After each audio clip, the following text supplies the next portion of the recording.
शुरू करते हैं। वर्कशीट नंबर 6 ये आपकी 7th क्लास की साइंस की वर्कशीट है, तो मैं बना रही हूँ, आप लोग ले लेंगे। इसी के साथ देखिए आपकी यहाँ वर्कशीट नंबर 7 आई है इंग्लिश की। ये देखिए क्यों, क्योंकि आपकी वर्कशीट नंबर 6 इंग्लिश की आ चुकी है मंडे को।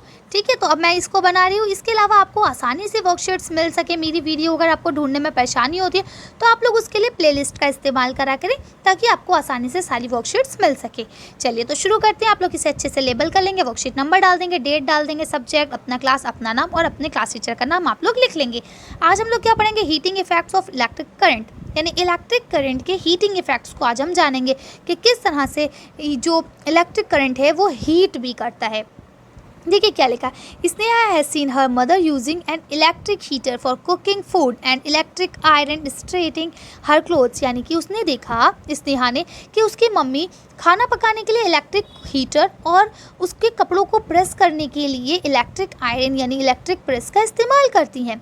She thought why my mother using an iron and electric heater, वो सोचती है कि ऐसा क्यों किया मम्मा ने इलेक्ट्रिक हीटर और आयरन का इस्तेमाल क्यों किया। हाउ डू दे वर्क, ये किस तरह से काम करती है। रवि हर ब्रदर, रवि जो उसका भाई था, एक्सप्लेन दैट, उसने उसको ये सब चीज़ें समझाई। This is happen due to the effect heating effect of the electric current, यानी ये सब heating effects of electric current की वजह से होता है कि जो करंट आपको दिखता है कि ये सिर्फ लाइट जला रहा है, पंखे चला रहा है, इसके अंदर हीटिंग इफेक्ट्स भी होता है, यानी ये गर्म भी कर देता है चीज़ों को। और इसी की वजह से आपका चूल्हा या कमरा आपका गर्म हो जाता है या आपका पानी गर्म हो जाता है, इसी के कारण होता है।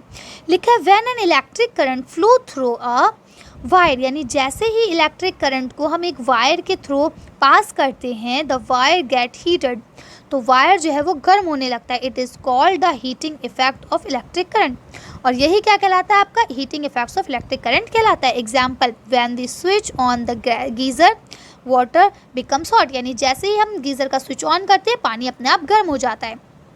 ठीक है, अब देखिए यहाँ पे आपको कुछ use of heating effects of the current, यानी आपको कुछ हीटिंग इफेक्ट्स दिखाए गए हैं। किस पे करते हैं, देखिए जैसे electric iron, electric heater, electric kettle, hair dryer, electric rod और इलेक्ट्रिक टोस्टर, जिसमें आप ब्रेड वगैरह पकाते हैं। आपने खाए होंगे सैंडविच वगैरह के लिए ब्रेड हम लोग टोस्ट करते हैं। ठीक है, अब यहाँ लिखा है more about heating effects of current, यानी अब हम और जानेंगे हीटिंग इफेक्ट्स ऑफ करंट के बारे में। Wire made from some special material melt quickly and break when large electric current are pass through them. These wires are used for making electric fuse, यानी अब एक मोटा सा इस तरह से वायर बनाया जाता है जो बहुत जल्दी गल जाए, है ना, और बहुत जल्दी उसको मतलब ब्रेक हो जाए, टूट जाए, और उसकी वजह से जो इलेक्ट्रिक करंट है वो पास होने लगता है। ठीक, इस वायर को हम लोग क्या कहते हैं, इस वायर को हम क्यों यूज़ करते हैं, इलेक्ट्रिक फ्यूज़ के लिए हम लोग यूज़ करते हैं। अब इलेक्ट्रिक फ्यूज़ है क्या, an electric fuse it is a safety device, ये एक सेफ्टी डिवाइस है which prevent damage to electrical circuit and possible fires, यानी इलेक्ट्रिसिटी से लगने वाली जो आग होती है, कभी कदार हमारी मतलब जब हमारी ध्यान हट जाता है हमारी केयरलेस की वजह से, कि हम थोड़ा सा केयरलेस हो जाते हैं, तो उस वजह से आग वगैरह लगने का ख़तरा रहता है। तो जैसे प्रेस रख के भूल गए, एक बार क्या हुआ, लकड़ी की टेबल थी उसके ऊपर प्रेस रख दी और ऑन करके भूल गए। अब उसके बाद जब आए तो पता है वो जो लकड़ी है उस जगह से पूरा जल चुकी थी, स्मेल आ रही थी लकड़ी के जलने की। तब देखा जाके तो पता चला कि आपकी जो टेबल है वो जल चुकी है। तो क्या है, इस तरह से अब अगर हम वहाँ नहीं जाते या हमें वो स्मेल नहीं मिलती तो आग लगने का ख़तरा था कि नहीं था। सेम इसी तरह से उसको बचाने के लिए हमें इलेक्ट्रिक फ्यूज़ लगाना पड़ता है। चलिए, तो अब आपका यहाँ लिखा है question, make a list of at least 5 electric appliance where the heating effects of the electric current is used. कम से कम आपको 5 ऐसे इलेक्ट्रिक अप्लायंस के बारे में लिखना है जो गर्म होते हैं करंट से।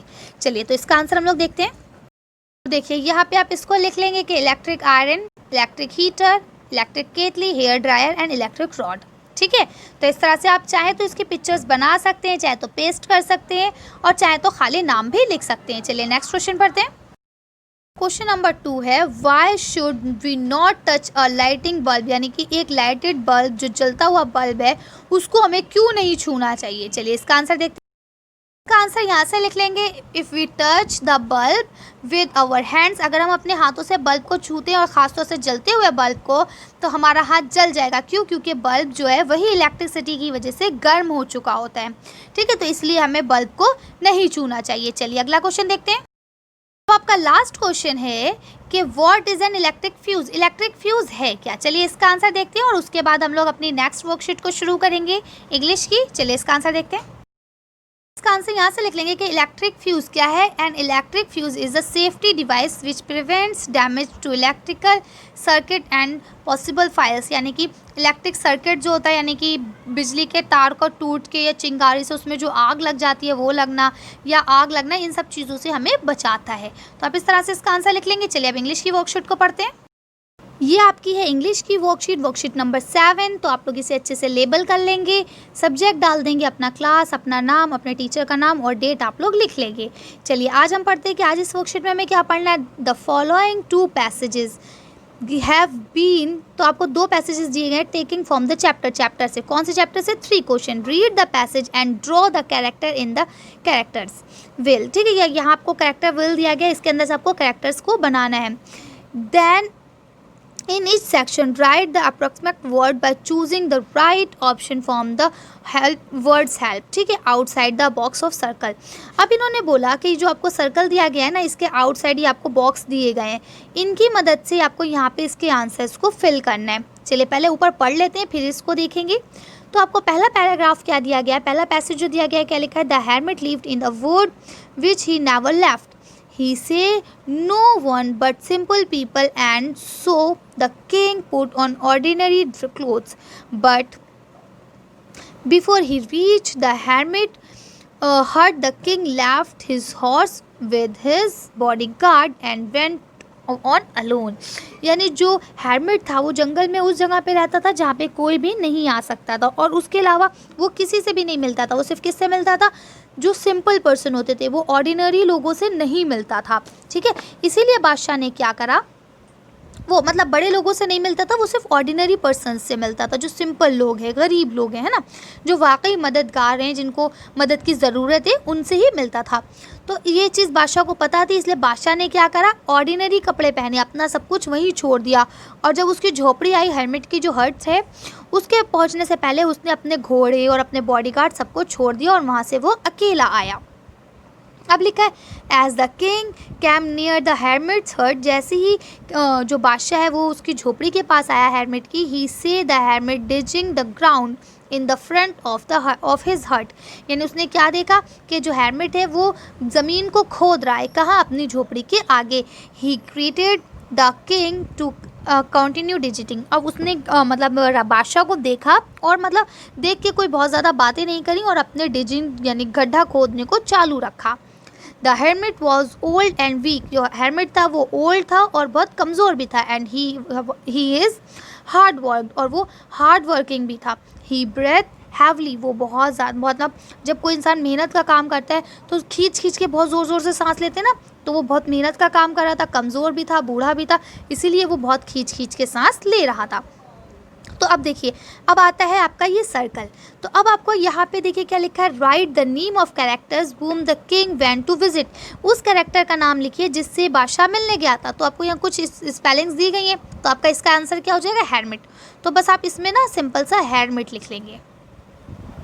ठीक है, ये आपका आंसर हो जाएगा। अब आपका नेक्स्ट जो हिस्सा है सर्कल का, यानी ये वाला पोर्शन, इसमें आपको क्या करना है, ड्रॉ स्केच हिज पिक्चर। यानी आपको यहाँ पे स्केच बनाना है या ड्रॉ करना है, किसका, जो आपका ये hermit है ना, इसकी पिक्चर्स को यहाँ पे आपको ड्रॉ करना है।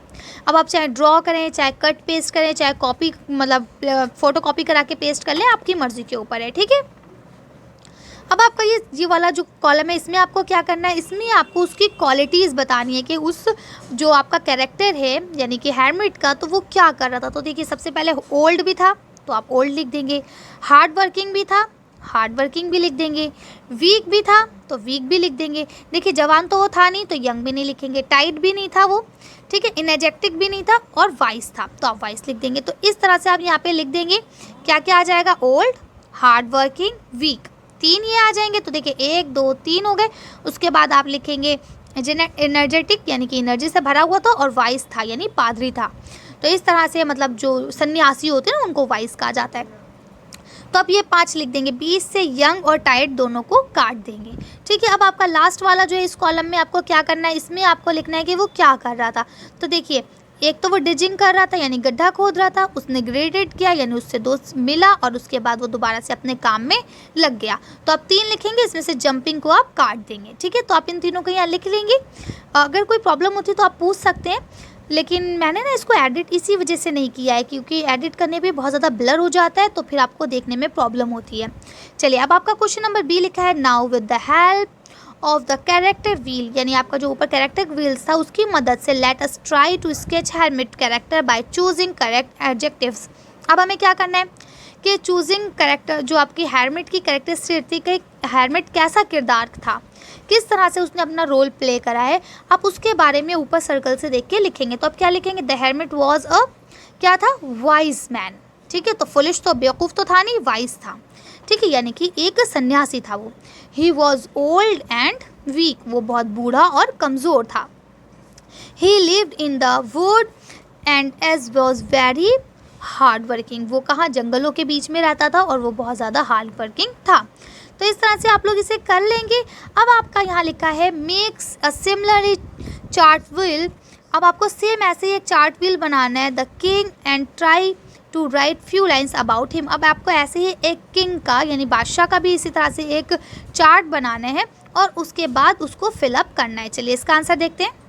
देखिए, अब आपका हमने यहाँ पे किंग का फोटो लगा दिया, यहाँ हमने किंग लिख दिया है। ठीक है, अब आप चाहें तो जैसे वाइस मैन का था हेरमिट का, कि पहले यहाँ हेरमिट लिखा था यहाँ फोटो लगा था, तो इससे कोई प्रॉब्लम नहीं है। चाहे आप इस फोटो को इधर करके नाम इधर लिख दें, चाहे आप फोटो इधर है कि नाम भी इधर ही रहने दें, तो वो कोई प्रॉब्लम नहीं है। अब देखिए, उसके बाद बताया था कि उसके अंदर उसका कैरेक्टर कैसा था। तो देखिए, वो यंग था, काइंड यानी दयालु भी था और ईमानदार भी था। ठीक है, जो उसने वादा किया वो उसने पूरा भी किया, और जब घायल आदमी आया तो उसने उसकी मदद भी की। ठीक है ना, इसके बाद वो क्या क्या कर रहा था, तो देखिए, वो राइडिंग कर रहा था, घोड़ा चढ़ा के आया था।